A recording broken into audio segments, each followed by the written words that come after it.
Baiklah, kita akan mulai, yaitu yang pertama adalah presentasi tentang tips masak cepat untuk puasa dan sahur. Yang pertama di sini, kenapa saya mengambil tips masak cepat untuk puasa dan sahur, karena mungkin saat ini sedang tips ini diperlukan sekali untuk ibu-ibu semua untuk memasak ketika puasa dan sahur ya. Kemudian di sini yang kenapa ini sangat diperlukan sekali, karena bahwasanya kita sebagai ibu rumah tangga dengan kesibukan yang banyak sekali, selain harus menyiapkan masakan hidangan untuk berbuka dan sahur, kita juga harus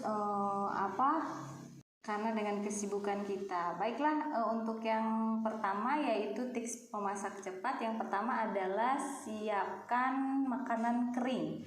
Nah, di sini ini makanan kering ini merupakan makanan penolong gitu ya. Kenapa disebut makanan penolong? Karena ini bersifat instan, yaitu sudah jadi atau sudah ada. Kita harus membuatnya di jauh-jauh hari sebelum sebelum bulan puasa.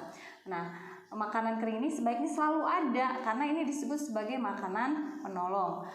Kenapa disebut makanan penolong atau penyelamat? Nah, makanan ini bisa jadi penyelamat suguhan di kala berbuka dan sahur. Kenapa disebut makanan penyelamat? Karena memang ini bisa menyelamatkan kita ketika misalkan karena kesibukan kita, maka kita terlambat untuk memasak, menyediakan hidangan untuk berbuka puasa, atau ketika kita sahur bangun terlambat. Nah, solusi pertamanya adalah makanan penyelamat ini, yaitu makanan kering. Tinggal buka toples, dimakan, lalu sudah ada sajiannya. Adapun makanan kering seperti yang saya inikan di slide, yaitu yang pertama adalah ada tempe kering, bisa di mix match pakai kacang atau ikan teri dan lain sebagainya, atau bisa dengan kentang kering di sini, atau disebut mustopa ya di nama trennya itu. Bisa juga dendeng kalau misalkan dari jauh-jauh hari kita menyiapkannya. Nah, kemudian yang kedua adalah makanan berbuka harus lebih banyak. Kenapa makanan berbuka harus lebih banyak? Karena satu, saat menyiapkan makanan berbuka, pilih salah satu lauk yang juga cocok untuk sahur.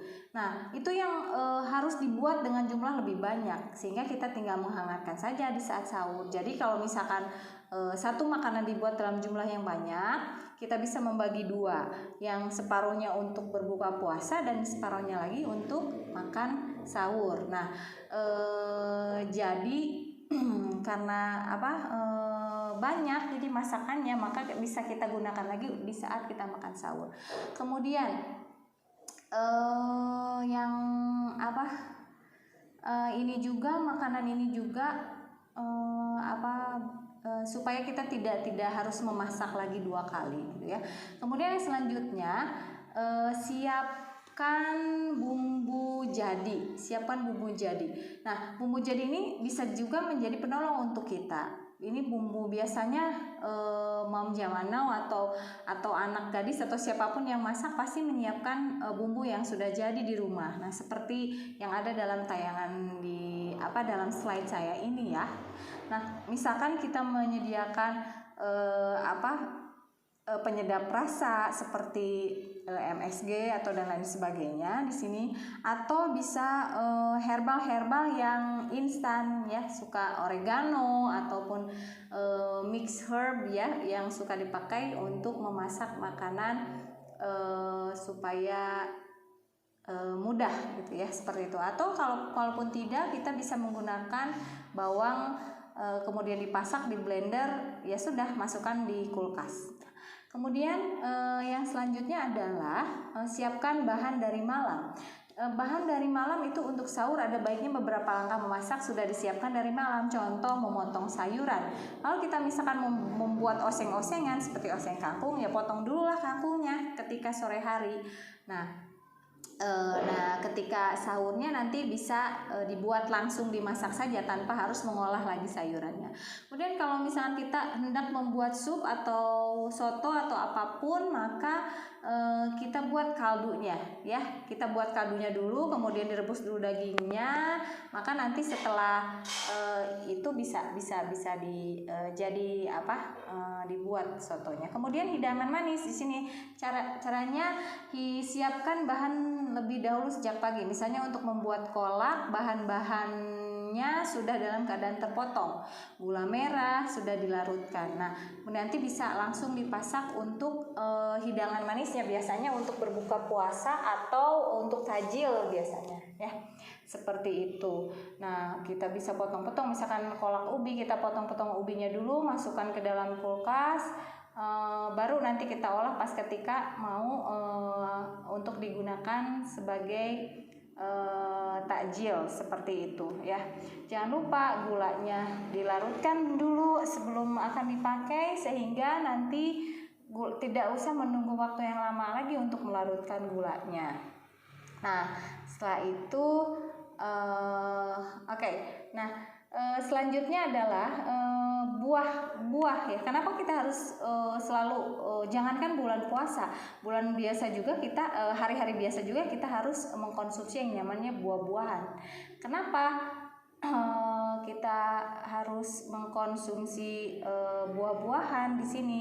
Karena buah-buahan itu bisa menghilangkan dehidrasi ketika kita sedang beribadah saum atau puasa. Nah, angka baiknya buah-buahan ini dikupas terlebih dahulu supaya gampang. Nanti ketika akan memakannya kita tinggal makan saja. Misalkan sudah diletakkan di tempat tertentu atau box-box tertentu untuk buah-buahan, kita masukkan ke dalam lemari es ya, supaya lebih praktis lagi.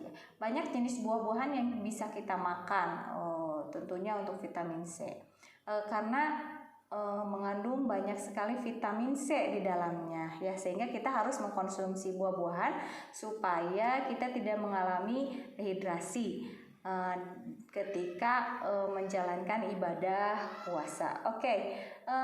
Selanjutnya yaitu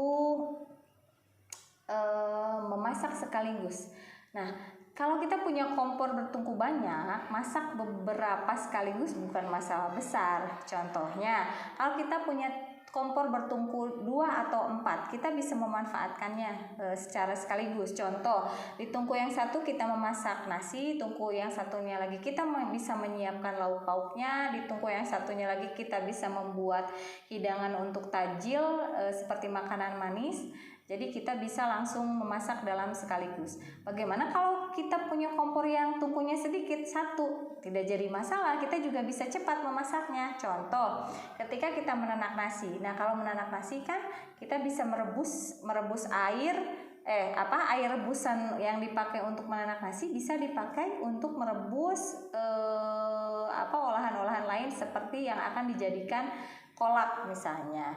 Nah, mungkin seperti itu. Terima kasih untuk